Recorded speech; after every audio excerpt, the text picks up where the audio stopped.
Hello, and welcome to the Harrison Bridge Show. Today, we're discussing energy and net zero challenges faced by industrial and corporate end users. And I'm super excited to have Guy Bradbury with us today. Guy is currently the Energy Purchasing Manager for Imerys, and Imerys are a global leader in the production and processing of minerals. Guy, welcome to the show. Thank you very much, Lee. It's very, very good of you to invite me, and I'm very enthusiastic to be here. So thank you. Good. And last but not least, we have the person that makes this show run smoother than my morning espresso. Hello, Kirsty Ames. Every single time my intro gets better. I enjoy it so much. Hello, Lee. It's lovely to be here. And for anybody watching, as we go through, if you have any questions for Guy or for Lee, please pop them in the comments and I'll try and bring them up. Otherwise, I get lonely over there. So do try and comment if you can. Thank you, Kirsty. So, Guy, can you tell me about Imerys's net zero plan and any recent milestones? Sure. It's the key question for us at the moment, and I'm sure for the same a lot of other businesses. Very quickly, Imerys is a large global company. We use a lot of energy around the world. So across ASPAC, EMEA, and Americas. So in terms of carbon, our focus is 100% about carbon and how we can reduce our carbon footprint. It's all about carbon abatement. So we have some targets in place around scope 1, scope 2, and scope 3. So scope 1 and scope 2 are a reduction of carbon 42% by 2030, relevant to the baseline year 2021. We also have scope 3 emissions. So we're talking 25% by 2030. And then we have the big leap from 2030 to 50, and that is all around how we get to net zero as part of SBTi, Science-Based Target Initiatives. So we're fully on board. We're all signed up. We're actually reducing our carbon footprint. We have a lot of initiatives on the go. We have a lot of projects that we're looking at, for example, in other areas. We're trying to decide where we can get our biggest bang for our buck in terms of carbon abatement. And very quickly, how we do that is we have a number of work streams internally. So some of the key work streams we have are around electrification, around green electricity, around innovation, around fuel switching and biomass, for example, and sustainability reporting. So we have a fixed structure globally with a number of work streams covering all our key markets, and we look at each of our sites and we try and understand how we can reduce our carbon to meet these carbon targets that we have in place. Great, thank you. So heavy energy intensive user, big focus on carbon abatement. You've got the scope 1 and 2 targets. I think pre-show, it sounded like that's going quite well. The big challenge is scope 3 is the real challenge. Are there any specific initiatives you were involved in to kind of help develop those supply chains? And does that change regionally as well? Yeah, absolutely. So some of the initiatives, I'll give you some of the examples. So for myself, I'm mainly UK focused, but I have a kind of European perspective. We have our global category managers, as I said before. So some of the successes, firstly, that we've had are around biomass replacement from coal over in Louisville, in America, for example. Some of the initiatives that we're looking at in the UK are currently around high density pump storage, for example, or geothermal. So we're looking at some quite innovative, some quite technical carbon abatement projects. There's some more standard projects that we're looking at in terms of diesel replacement with HVO, which is renewable diesel. But some of these new technologies and these new initiatives certainly have challenges, I'd say. So, for example, in terms of their technology readiness levels, some are currently in trials, for example. So we have to think carefully about what are the right projects for us at the moment, when they can deliver carbon abatement in terms of COD, and how long for in terms of power purchase agreements, for example. So we have to look quite closely at individual projects, at individual initiatives, and working with partners in different spaces, understand from a carbon abatement point of view how they can deliver the most efficient and cost-effective solutions. And for us, that's all about CapEx. So we need to look at the cost of individual projects and understand from a commercial perspective the benefits and value that we can derive for them by implementing these solutions into the future. Got it. Okay, so cost-efficient solutions is a real big consideration. Yeah.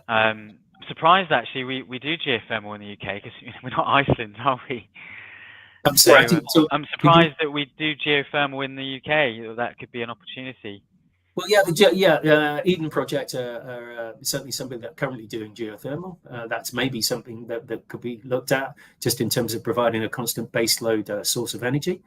So it's recognised that it's an interesting space and something potentially that we could look at. So that's one of the initiatives. Mm. What would you say the main challenges you face to achieve the net zero plan, the sustainability roadmap? So challenges. Well, I've mentioned CapEx before. Every project is in itself competing against one another. So we're a global company with global businesses, which a mining company.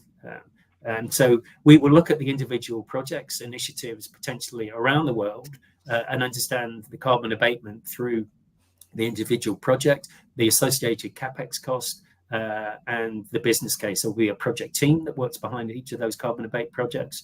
And we will have to go through a decision-making process, a value chain through steering committees to ultimately sign off particular projects, which enable us to achieve the Scope 1 and Scope 2 targets that we talked about before. So the CapEx is one of the challenges.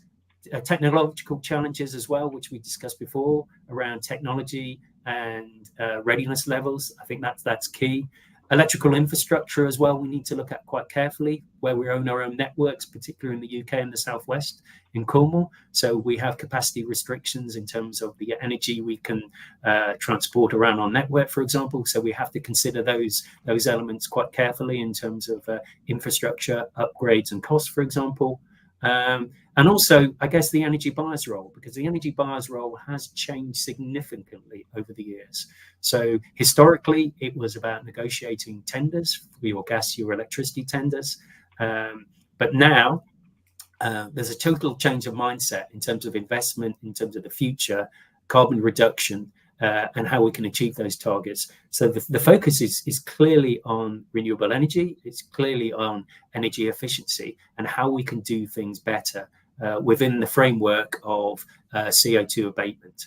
So as a buyer, that brings a lot more additional work, a lot of pressure, I guess, in managing a lot more projects, but still within the framework of an energy buyer. So there's been a lot of a lot more work involved there, I think, generally for energy buyers going forward. Interesting. Okay, so CapEx, as you said before, global internal competition for investment, technology readiness, the infrastructure capacity, and then your role has evolved quite a lot versus the historical energy manager. Yeah, no, I absolutely. I think just in terms of the skill set behind an energy buyer's role is now multifaceted. So it's completely changed over the last 5 or 10 years as businesses, big corporates have signed up to their carbon commitments and net zero. So in terms of how they buy their energy and their role, it has significantly changed. Lee, we have a couple of questions I think would be from the audience to bring in now, if that's okay. So we've got one from John, which says, how do you manage financial benefit versus CO2 reductions? What's more important? It's that's the conundrum. So we know our percentage reduction relative to our baseline year of 2021. We're tracking those initiatives and those deliveries within our year, within our budget year. We use sets of metrics internally, just in terms of the cost of carbon. So internally, there is a cost of derived carbon that we recognize internally. So we would review that cost of carbon against a relevant project. We'd recognize, quantify the CO reduction over a given period, over a long-term like take PPAs, for example, both on-site PPAs where we're self-generation as well as off-site PPAs is something that we're looking at, creating a kind of diversified basket. But there is a financial decision to be made in terms of the cost of carbon, internal carbon that we have. We could quite easily just buy regos, but if there's benefit for us for doing stuff on site in-house, then we will. And we have to go through a decision-making process in terms of reviewing the financials of removing that carbon from our book, which we might have offset with certificates, for example. If we can do that in-house. We have been having connectivity issues, so Guy might pop back in a second. But I think what he was saying was really interesting there, Lee. Yeah, he sure was. I can't expand necessarily on his points. Sorry, John. But it might be worth at this point sharing our next show, Kirsty, whilst we wait for Guy to come back. We can do. I believe we have Jill Graham, I believe. We do have Jill Graham. So that's going to be on November the 14th, same time as always. Jill is a chartered psychologist at Cargill. And Cargill specialise in coaching, leadership and development. And she's going to share how you can create a high-performing leadership team. And she's worked with a number of our clients, absolutely fabulous, very impressive lady and outfit in terms of what they do. Very exciting. Always look forward to these shows. So really looking forward to that. And this is live. This is proof that we do that we run this show live. So there's been a really couple of, this one's more of a comment than a question. So I'll bring it up from Noel, which is a lot of companies are saying an internal value to CO2, perhaps aligning with the UK or EU price, which I think is something similar to what Guy was saying. And he's back. Here he is. Sorry about that, everyone. I just had to take It's okay. Don't you worry about it. These things happen. These things happen. Okay, Lee, should we kind of move on to the next question? Yes. Guy, what trends in renewable energy are you most excited about? Gosh, that's another good question. So I'm excited.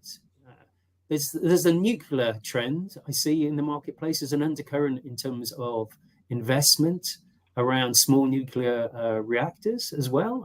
I know there's a lot of businesses on the technical side, British Aerospace, who are looking quite closely about delivering the small nuclear reactors for business. And I think some of the big tech giants are also looking quite closely. There was some articles in the news in the media quite recently about nuclear and what part that would have to play from a kind of smaller reactor size. So that's one area that I'm particularly excited about, and how that will progress and develop. Other renewable technologies, hydrogen's an interesting one because it's something that we've looked at quite closely, and hydrogen I think has its challenges. For me, hydrogen has some supporters, but also some big questions raised in the marketplace in terms of investment, energy intensity, and for us, it's been an interesting area because we've looked quite closely at hydrogen and how that could work for us.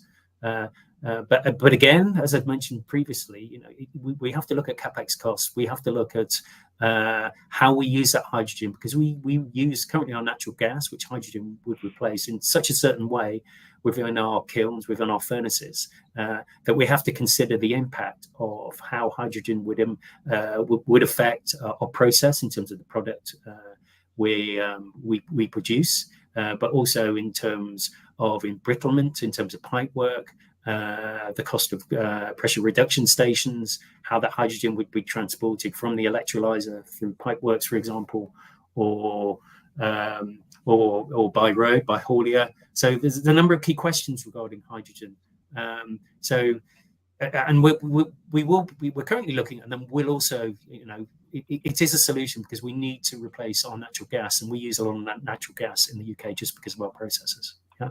So two key kind of renewable energies around hydrogen, I think, which has with a question mark behind it for a lot of people, but also kind of the nuclear reactor side, how that will play out into the future across major intensive users. Yeah, and I think you mentioned high density pump storage as well.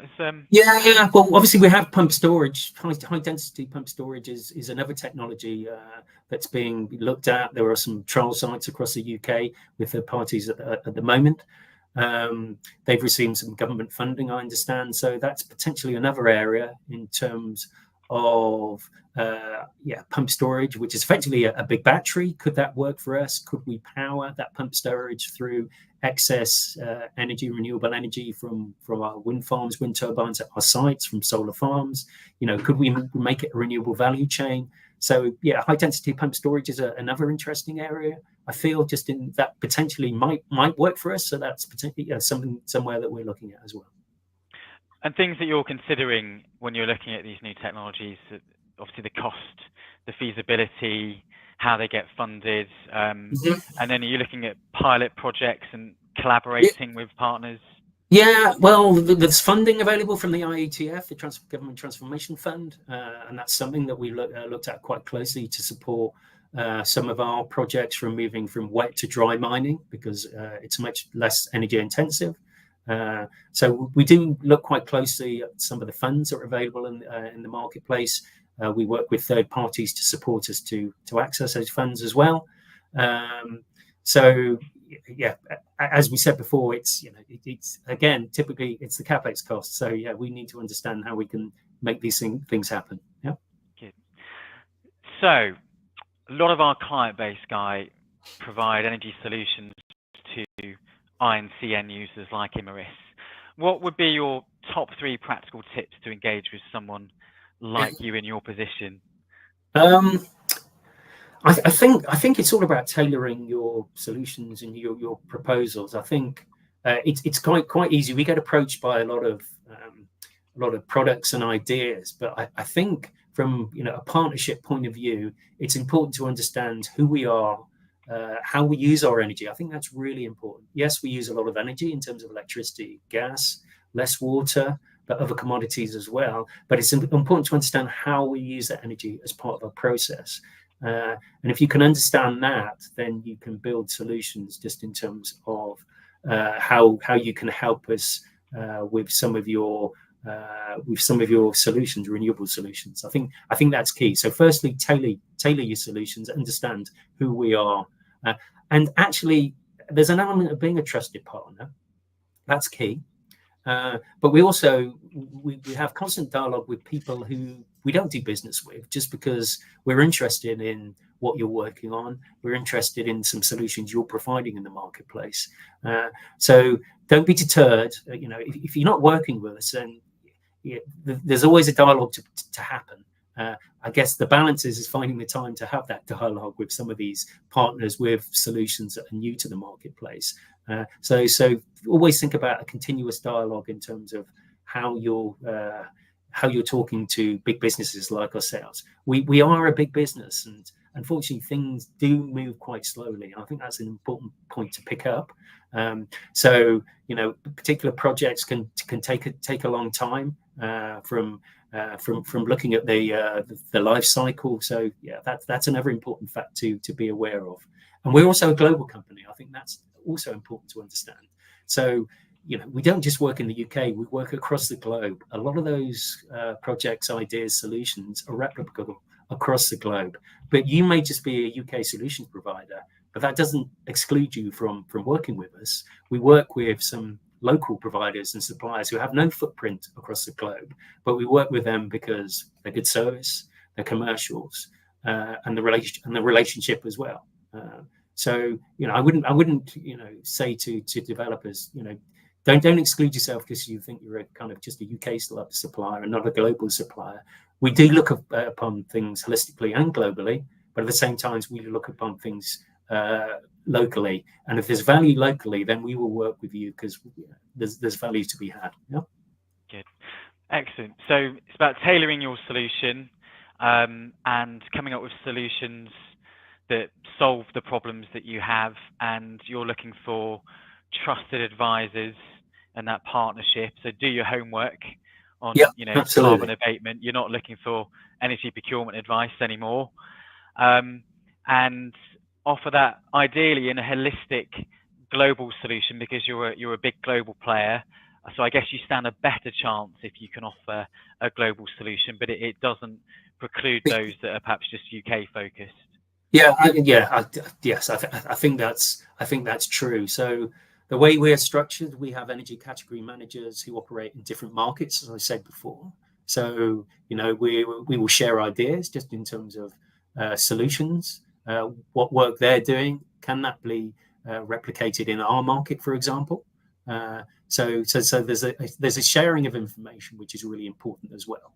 And it may be that another market is using a player, a solution provider that typically, well, that we find we could use in our market as well, for example, or it might open some dialogue or interrogation of particular renewable technologies that we haven't thought about. So it's that sharing of information which is really important, not only internally but also externally. So, you know, if you're a partner and you're looking to work with us, you need a proposition about, potentially, about what you're offering and the value that sits behind it. It's great to hear about other companies you've worked with and what you've delivered, but you need to think almost individually about us as a company and how we're using our energy. That would be my recommendation.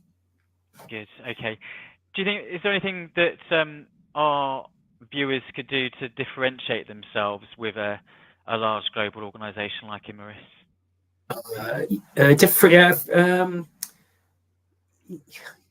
For me, and my career has come from customer services, from sales through to consultancy, and now a buyer. So I've pretty much seen the whole value chain. So in terms of differentiation, I think one of the key drivers is all about relationships. If you commit to something, you need to deliver on those promises. These are good pearls of wisdom generally in life, I find. And if you can, live by those, then that's certainly helpful, I think. And the key for me is all about the relationship. It's deliver on what you promise. Be honest and open as well. I think honesty and openness is key to working with partners, understanding some of the technical innovations they're working at, what their pipeline looks like in terms of how they can support us and make a difference and change. We don't want to stand still. We want to keep moving forward. So we want to understand from that partners we currently work with how they what that pipeline is, what they're working on, and how that could help us and support us. I think that's probably a key message. Yeah, so it's 2024, and we've got AI and all these really exciting renewable technologies, yet we're still talking about good old-fashioned people skills. And we talk about AI. You're right, and that is helpful. But actually, to move things forward, people are central, I feel, and you need to have that continuous dialogue to understand what they're doing, and, as I said before, how they can help you to move forward. We have fixed tender dates, we have the traditional buying, but at the same time, we have these other initiatives and projects which are replacing what was grid energy with renewable energy, on-site, off-site. We're building that basket, building that hedge, as I talked about before.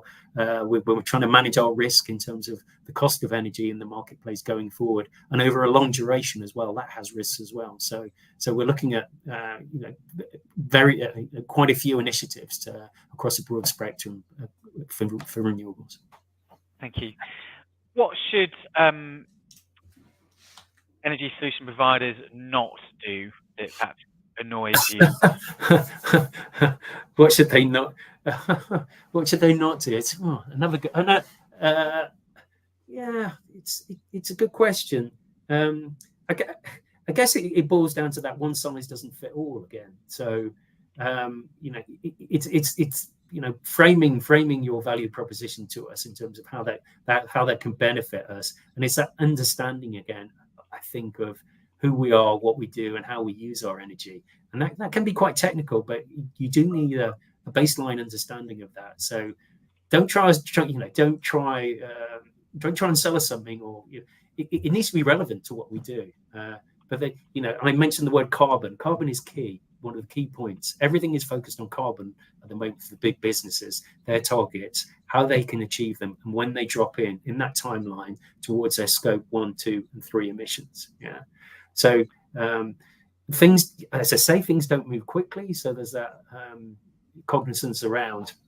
We won't move fast. If we like something, we'll work with you, but we then need to sense check it from a kind of risk mitigation value, from a CO2 abatement, the financials that we talked about before. So there's an almost, it's almost like an onboarding process to get to a point where we can effectively have a business case signed off and commit to it as a business. So there's a bit of patience that needs to be involved there. And essentially, it's delivering a proposition that is relevant to us and can support and help us. So, there's probably a couple of things that are really important. Thank you. So it goes back to tailoring your approach. Do your research and your homework. And if you offer carbon abatement solutions, you stand a better chance. Yeah, but but simply because that's where the central focus is at the moment for big corporates. It's carefully looking at their P&L account. It's carefully looking at capex costs, opex costs. But within that, the carbon is essential. Renewable carbon abatement and renewable technology is key to that moving forward. We talked about the low-hanging fruit to 2030, but from 2030 to 50, then it gets harder. That's potentially when technology comes in to support and help us in investment in the marketplace through some of the exciting technologies. But it will become more difficult for us. We'll have to invest more money to achieve additional carbon abatement all the way through to 2050 and net zero. So that's why we want to talk to partners in the marketplace. We want to understand what they're looking at and potentially how that could help us. Fascinating. Kirsty, would you like to leave us with the final tip? I would. So just before we do that, I will just set a reminder of the next show, which is in November. I know we already mentioned it earlier, but it is Jill Graham who's talking about how to get a high-performing team, which is on November 14th, if I'm right, Lee. Correct. It is indeed. Now, as always, Guy, and you sort of slightly alluded to it at the end there, is we often have the top tips, something for people to keep in mind when they're watching this. And for you, you said, carbon is key is one of the things that you mentioned. Yeah, carbon is key, as there's a central focus on those scope emissions at the moment for big corporates. And also there's a mindfulness around how, I guess, big businesses work in terms of decision making and process. It can take time. So, if you're a partner, then there's two tips there that I would be looking at quite closely.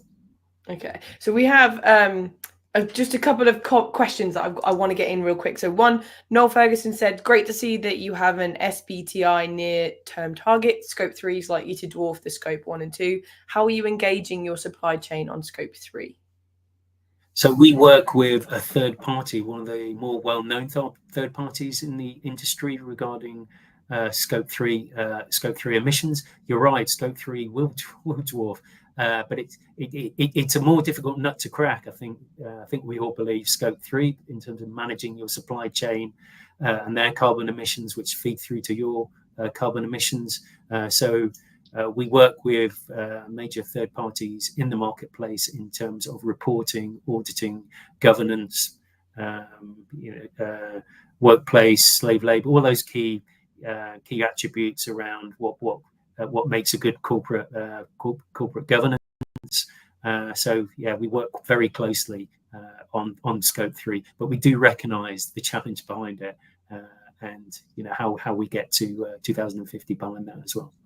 Perfect. I think we've just got time for this last question before we finish, which I think is a really good one. Given Imerys' strong focus on carbon reduction, how do you see flexible energy solutions like demand response playing a role in achieving your sustainability targets by reducing both energy consumption and operational costs?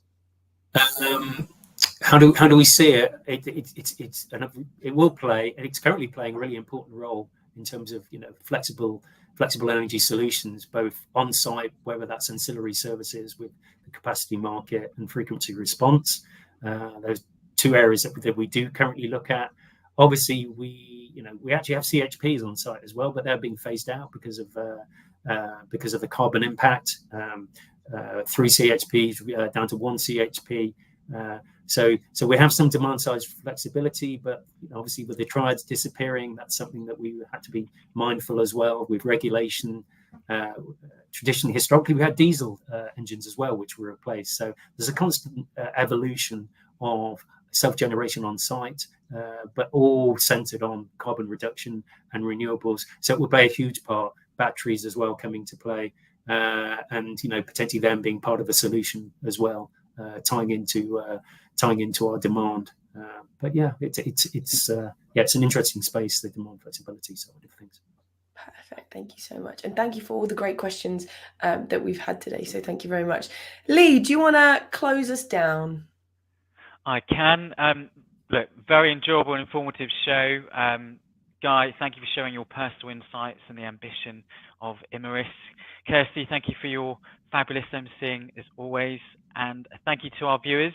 We'll see you next time.